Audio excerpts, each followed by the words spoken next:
Hello, welcome to Unicorn Princess Tarot. So, ito yung reading natin for Earth sign, Taurus, Virgo, Capricorn. Let's start your reading.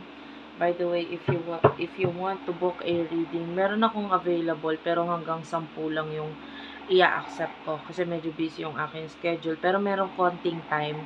So, pagbibigyan ko, 10 lang po yung i-accept ko. Astrology love, astrology career, or kung kukunin mo pareho, merong free na palm reading. Mag-inquire ka na lang dito sa Facebook page namin, Madam P, or doon sa aming pinaka-Facebook, no? Admin ko, ma-manage pareho niyan, Unipri, Madam P. Ayan, lahat ng reading na ito may kasamang tarot advice. And of course, yung TikTok shop namin, Unipri, UNIPRI, para sa ibang available na products sa amin. So, simulan na natin. This is for Earth sign.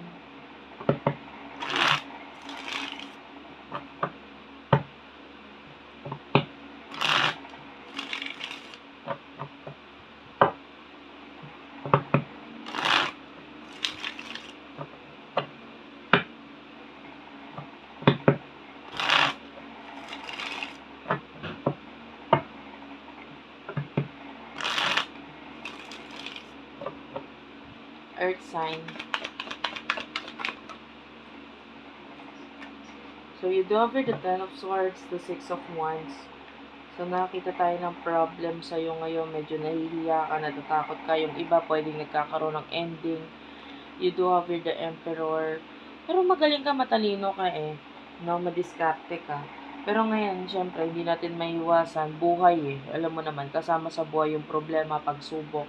And ito yung pinagdadaanan mo ngayon. Pinupush mo yung sarili mo sa mga bagay na hindi mo kaya.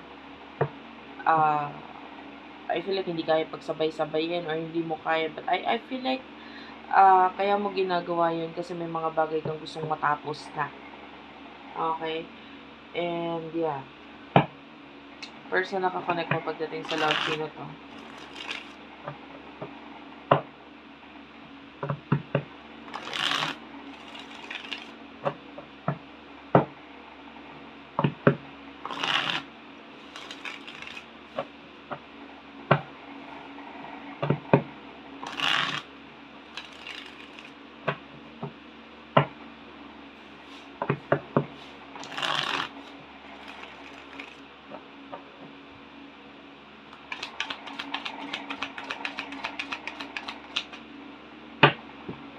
So, person nakakonect mo, you do have here the Judgment. Ayan, Major Arcana.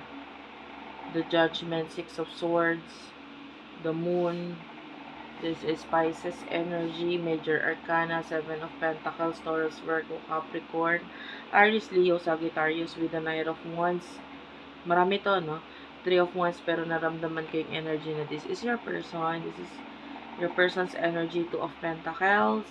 So, itong person na to, minamasdan ka niya ng malayo, no? So, pwedeng hindi siya masyadong nakikipag-communicate sa'yo, pero, nandiyan siya, nakatingin siya, no? And with the Six of Swords, itong person na to, feeling mo nakamove on na siya. And pwedeng yun rin naman yung pinaparamdam niya, nakamove on na siya. And the moon is here, pero deep inside, this person is longing for you with the Seven of Pentacles. Nakikrave siya sa'yo actually ngayon. Gusto kanyang makausap, gusto kanyang makita. And with the Knight of Wands, gusto niya mag-travel to see you, etc. The Two of Pentacles, pero may mga action siyang hindi magawa ngayon kasi may mga bagay na hindi niya ma-handle. Like for example, yung phone niya, iba ang naghahawak or may kumukuha sa kanya, etc. So wala siyang kapasidad ngayon na gawin yung mga actions na gusto niyang gawin na may kinalaman sa iyo. So with the Three of Wands, nami-miss ka nitong person na to. So yung masid-masid na gagawa niya kasi may times naman talaga na nahahawakan niya yung phone niya. And with the Ace of Swords, talagang lagi kayo iniisip nito person na to. Tsaka with the Star, nakikita natin yung the Star is pangarap. That is wish fulfillment. So, nakikita natin yung pangangarap or pagdi-daydream nitong person na to sa'yo. So, anong emotion niya sa isa't isa?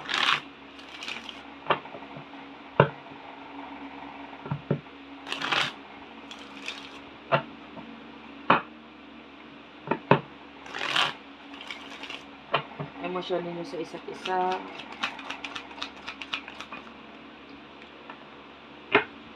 you do have here the Page of Cups, the Queen of Wands, the Page of Wands, King of Wands, and the Lovers.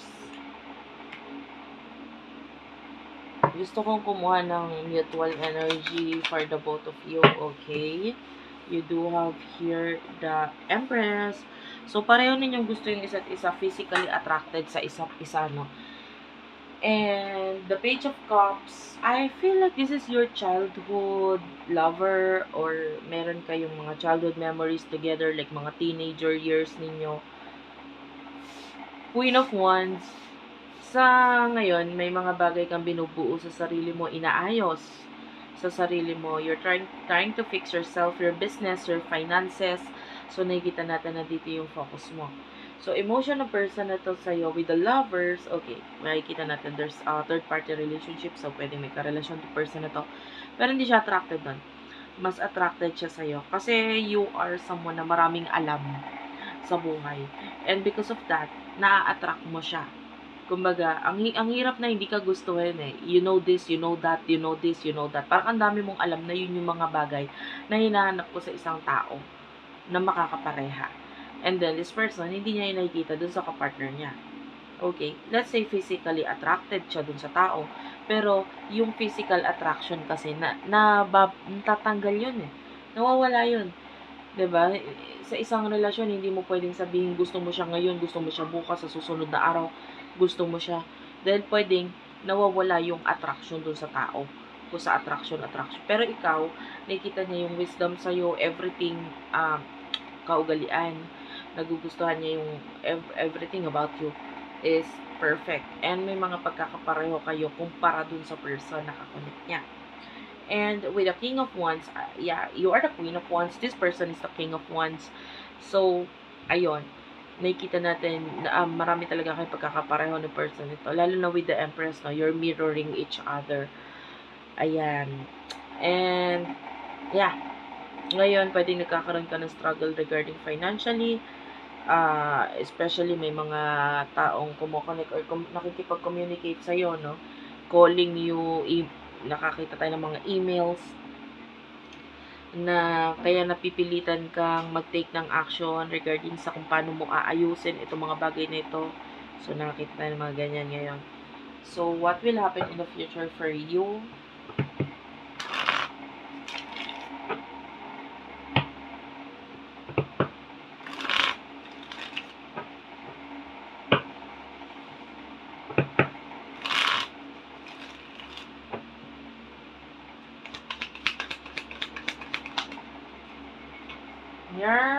You do have a Five of Wands. Okay.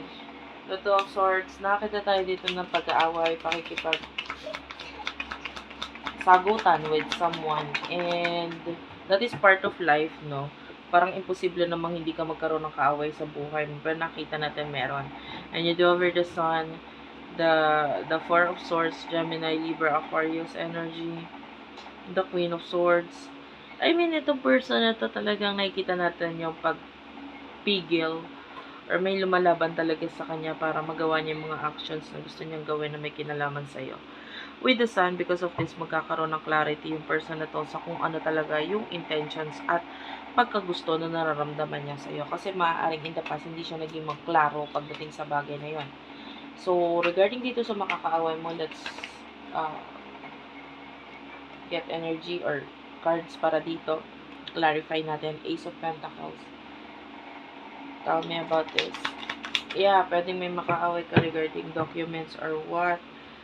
Or pwedeng yun yung may pinaka-reason. But with the Ace of Cups, I feel like mas mangingibabaw pa rin yung relationship ninyo ng taong ito. Like, if you are friends or if you are magkarelasyon, whatsoever, ano man relasyon ninyo, mas nakikita natin na yung away nandun lang. Pero mas mangingibabaw pa rin kung ano yung lalim na pinagsamahan ninyo nitong person na to. And I feel like meron kayong mga bagay na bubuin at mas magiging maganda kung pagtutulungan ninyong dalawa.